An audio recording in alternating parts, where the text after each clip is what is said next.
We need to invite now Robert Ilatov to this discussion. We have a little bit come over the time, and we will talk about Aliyah. And Robert, as a Knesset member, was the man who actually legislated an Aliyah Day in the Israeli Knesset. So it's a law in Israel to celebrate the Aliyah Day.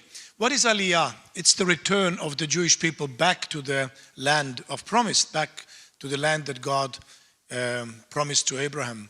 And Aliyah is a very exciting, but not just exciting, it's also a very challenging process. And we have seen, of course, a major change. You know, since you, Robert, came to Israel in 1985, you were 13-year-old. Yeah. There's been a major change in Israel. Of course, what you see today and what it was in 1985, it's something unbelievable how Israel is growing since then, and the growing of population. When I came to Israel, it was a 3 million population state. 3 million when you came. Today it's 10 millions. So it's a huge change. Huge change, yes. And when we came, nobody thought that the Soviet Union will fall and millions of Jews will leave the country, and almost 2 million Jews came to Israel. That is even really, you. That is really, yeah, that is really remarkable. If you think of this, that in these great upheavals, and even can you imagine last year? You know, we've been talking about October 7 and the difficulties. 31,000 Jews made Aliyah last year. 31,000 people. Now, I want to specify something. Yes, yes, thank you for that. I think this is something we also should pray for and really support. Now, I know Christian Embassy is doing a great work in supporting Aliyah. There are other organizations doing that. I want to specify one organization that I'm involved with. Robert, you have been involved with this as well. It's called Global Aliyah. And the reason we started this organization was the complications that people can have in the Aliyah process. And it's not always so easy that you just buy the ticket, because you also have to prove your eligibility to make Aliyah. You have to prove your Jewishness. You have to give Israeli government the documents that prove that you are Jewish. Now, some cases are easy, other cases are very, very difficult. Yeah, because many people for example, in former Soviet Union and their families lost their documents when the Nazis came to the regions of Ukraine and Russia and Estonia, Latvia, Litva, and Moldova or Belarus. So many people have difficulties to give the documents. Sometimes they also made it in such a way that they lost, quote unquote, their documents, because being Jewish meant a death sentence very often. In many cases, Jews write on the documents that they are not, because it was the government anti-Semitism in Russia, in Soviet Union, not only in Russia, and people couldn't start working or couldn't learn in universities.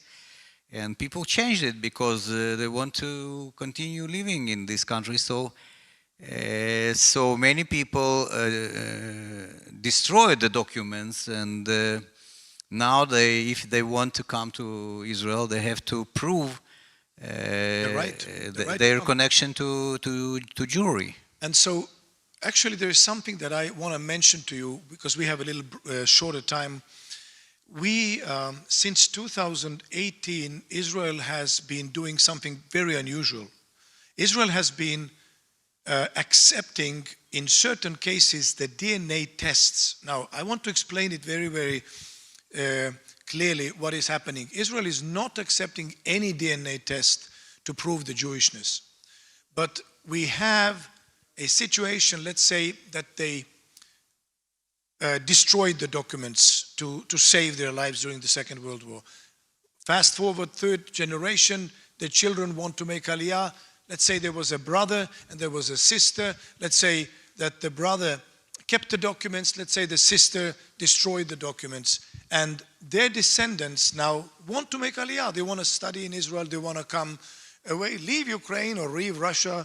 The brother can prove, the sister cannot prove, because there is no documentary proof any longer available.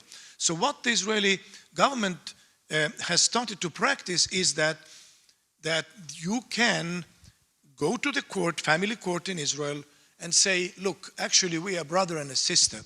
And look, actually these cousins are related. And the judge will say, well, how do you know? Well, this is our story. And then the judge can order, you have to do a DNA test to prove you are cousins. Now, this is a huge step, because many cases, it's a huge step forward in that sense that earlier people couldn't, do these things without the documents. But now you go to the DNA testing in Israeli clinic, and then you have the DNA markers prove that these people actually are cousins, they are related. And then the same judge says to the Ministry of Interior that these people must make Aliyah. They want to make Aliyah, and now they can become Israeli citizens and make Aliyah. And there are so many difficult cases. I can give you another example. In Soviet Union, people often didn't get married officially. Yeah, because it's not must. Well, and then they had children, and then maybe they get later married, and then they go to the Israeli consul to get their papers, for Israeli citizenship. And the consul says to the children, he says to the parents, I know who you are, but I don't know who these children are. I don't know whose children they are, because you were born before your parents were married. It's insulting. It's horrible. It makes you feel like I'm not wanted. And yet, there is a solution. And so, we started this organization, Global Aliyah, with your colleague, Leah Shemtov. Yeah, Shemtov. And Leah, of course, was part of was the head of the Knesset Aliyah committee. And so she started. There are people that are falling between the chairs. There are those who need help and who need to be supported in this. Because, again, the Israeli government, and I wish, Michael Bitton, if you could help me with this, Israeli government is not supporting these DNA tests. I mean, these people, when they come, they are usually faced with a very harsh dilemma. You want to make Aliyah, you can make Aliyah, but you have to go and pay for the lawyer, you have to go and pay for the DNA test, and it was often very expensive. Yeah, it is very expensive process, and unfortunately the government not support it. But I think that in the cases that people can show that they have a connection to a Jewish world or to the family that made Aliyah by the law, I think that in these cases the government have to give the money back. But we need a law for that. So far we haven't succeeded. Nefesh b'nefesh in Europe, I think I wish you had the microphone, but I will say what you said, that we need to have a nefesh b'nefesh in Europe so that we can connect the philanthropy and the government efforts. And I believe it is absolutely necessary because there are complications in Aliyah. And I'm thinking, we were in New York just a month ago, 15th, 16th of September. Michelle, you were there, and we had a tremendous event, and we spoke about Aliyah. Think about the United States of America. How many? 6 million Jews? 7. 7. But then you have also those who have eligibility to make Aliyah because they are part of a Jewish family. More 5 million. Another 5 million. And then the children, another 10 million. So the number of people who actually have the right to make Aliyah is higher is bigger. But then we have seen also a major problem in United States of America is the fact that there have been marriages. I mean, again, young people don't get married nowadays, which is a shock, but it's sadly the truth. And then they intermarry, and you have to come to the point of proving that you have the right to make Aliyah. So global Aliyah has a very big role to play. You can find us, if you want to write it down, just write globalaliyah.org. You will find our organization, you will find our information. And I think that this organization in near future will be very important for many Olim who will come to Israel because of the modern situation, because of that situation that in many countries in the world today don't write down what the nationality is. yeah. And nobody knows who is a Jew or who is not. And somebody goes to the Jewish centers and rabbis knows who are the Jews, but many of people are not going to the Jewish communities. In the United States, for example, more than 2 million Jews are not visiting Jewish communities at all. They are Jews, they have the right to go to Israel, but nobody knows that they are Jews. So from United States of America to make Aliyah, they need a letter from a rabbi. If you don't go to, and if you don't participate in Jewish life, you're not part of a synagogue, you don't go to Jewish community, the rabbi cannot give you a letter that you are part of the community. Of course, because of that, the situation with the global Aliyah, it's very important because by this way you can show to the authorities, Israeli authorities, that you are a Jew and you have a right to make Aliyah. In Soviet Union, the situation was different because you had the fifth line in the passport that said your nationality. So you could open a Soviet passport and you saw the person's face, name, father's name, family name, and then the nationality. And Israel actually respects this document, and it makes it so much easier, of course, for those people who come from former Soviet era to make Aliyah. Ambassador, we are really honored. Thank you so much for coming. Thank you so much for being with us and allowing your precious wife Tamar being with us this morning. Thank you. Thank you for being with us.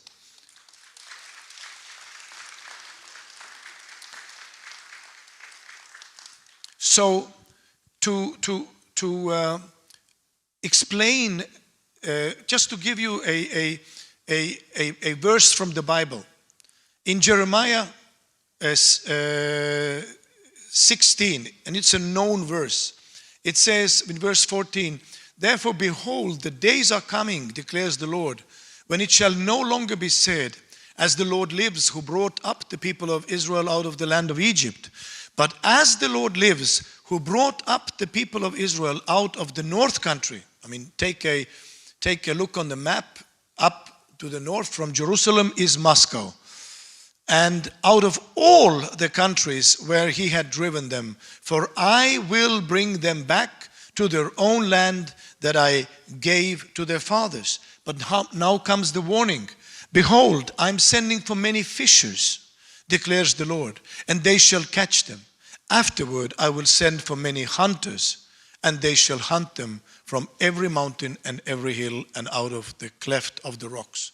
So there definitely is a time, an opportune time for the Jewish people to make Aliyah, to get Israeli citizenship. But then the promise is really, really very sad that the time of persecution will come. And we have to tell it. And people have to understand this. Life and the times are not going to be easier. They're going to be harsher and more difficult. And we've seen it, how suddenly the situation, the atmosphere has changed in peaceful countries like Denmark for the Jewish people. And so we need your help. I need your help because we cannot subsidize, which we are doing, the processes and the DNA test fees for those people without your help. I need your help, Michael and Ohad, to get some kind of a change in our legal system to compensate. When the person has proven that he has the right to make Aliyah, I believe the government should pay back at least the DNA test fees, in a good case also the legal fees, I guess, because the government is actually encouraging Aliyah. I mean, the Jewish agency helps the Jewish people to make, pay the tickets. This is the interest of Israel, because it was a big demographic problem with the Jewish population in Israel, and it's changed by the Aliyah. Economic situation changed by Aliyah. All the research and medicine and other fields of Israeli economics and other things very important for Israel changed with this group of people who came to Israel, start working, start learning, start teaching. It's like, you know, the Olim that came to Israel from former Soviet Union, the numbers are more than the population of the state you came, Estonia. So it's a state. Yeah, it is, so it is huge. This is very important to support Aliyah, not only by government, but with all the people who believe in Bible, because this is a Bible issue. Amen. It's not only interest of Israel or something else. It's a Bible issue. You can see it in the Bible. It's written in the Bible. Jews come to their motherland from all over the world. And I think what we need to say in conclusion here is that we need your prayers. There will come a wave of Jewish Aliyah from United States of America. Hear my words. There will come a wave of Jewish people out of the United States of America. We will see it. Why do I know it? Because the Bible says it so clearly. And we have here, you know, of course, people from Holland, Jacob Kekstra, and of course, representing here in Denmark, Nick Hansen from the Christian Embassy, doing fantastic work, supporting Aliyah. But I want to say that there are complicated cases, and there will be more complicated cases as we will face this big wave of Aliyah. And we want to make every Jewish person feel not just safe, but also welcomed to Israel. And here, we need your prayers, we need your support.